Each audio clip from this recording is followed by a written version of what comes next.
ചടയമംഗലം പൂങ്കോട് 5-ാം വാർഡിലെ ഉപതെരഞ്ഞെടുപ്പിൽ UDF സ്ഥാനാർത്ഥി വിജയിച്ചതിനെ തുടർന്ന് ചടയമംഗലം ടൗണിൽ ആഹ്ലാദ പ്രകടനം നടത്തി. UDFന്റെ നേതൃത്വത്തിൽ നടത്തിയ ആഹ്ലാദ പ്രകടനത്തിൽ നിരവധി UDF പ്രവർത്തകർ പങ്കെടുത്തു. UDF സ്ഥാനാർത്ഥിയായി മത്സരിച്ച അഡ്വക്കേറ്റ് ഉഷ ബോസാണ് 43 വോട്ടിന്റെ ഭൂരിപക്ഷത്തിൽ 429 വോട്ട് നേടി വിജയിച്ചത്. ഒരുപാട് സന്തോഷത്തോടു കൂടിയാണ് ഇപ്പോൾ ഇവിടെ നിൽക്കുന്നത്. നമ്മുടെ ചടയമംഗലം പഞ്ചായത്തിലെ നമ്മുടെ UDFന്റെ 2 മെമ്പർമാരാണ് നിലവിലുള്ളത്. ശ്രീ അമ്പലത്തിൽ നസീർ സാറും ശ്രീമതി മഞ്ജു പറയപ്പള്ളിയും. അവരോടൊപ്പം അവരുടെ സഹായങ്ങൾ എല്ലായ്പ്പോഴും എനിക്കുണ്ടാവും എന്നാണ് പ്രതീക്ഷിക്കുന്നത്. കാരണം ഞാനൊരു പഞ്ചായത്ത് ഇങ്ങനെ ഒരു ജനപ്രതിനിധിയായിട്ട് ആദ്യമായാണ് എത്തുന്നത്.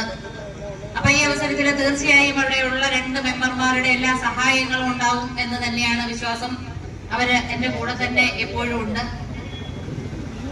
ഈ തെരഞ്ഞെടുപ്പില് പൂങ്കോട് നിവാസികളോട് എനിക്ക് വളരെ വളരെ വളരെ നന്ദി ഞാൻ രേഖപ്പെടുത്തുകയാണ്. ഇനി അങ്ങോട്ടുള്ള എല്ലാ കാര്യങ്ങളിലും അവരോടൊപ്പം നമ്മുടെ ജനങ്ങളോടൊപ്പം ഞാൻ ഉണ്ടാവും എന്നൊരു വാക്കാണ് എനിക്ക് നിങ്ങളോട് പറയാനുള്ളത്.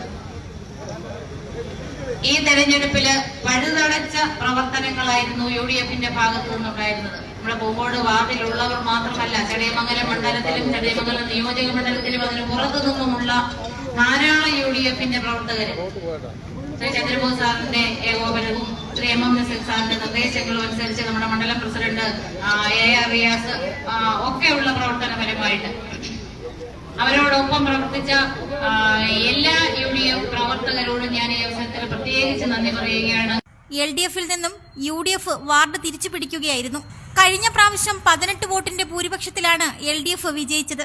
ഇത്തവണ LDF സ്ഥാനാർത്ഥിയായി മത്സരിച്ച അഡ്വക്കേറ്റ് ഗ്രീഷ്മ 386 വോട്ട് നേടി. BJP സ്ഥാനാർത്ഥിയായി മത്സരിച്ച രേഖ 50 വോട്ട് നേടി. പൂങ്കോട് വാർഡിലെ LDF ജനപ്രതിനിധി ജോലി കിട്ടിപ്പോയതിനെ തുടർന്നാണ് വാർഡിൽ വീണ്ടും ഉപതെരഞ്ഞെടുപ്പ് വേണ്ടി വന്നത്. റിപ്പോർട്ടർ സജി അഞ്ചൽ.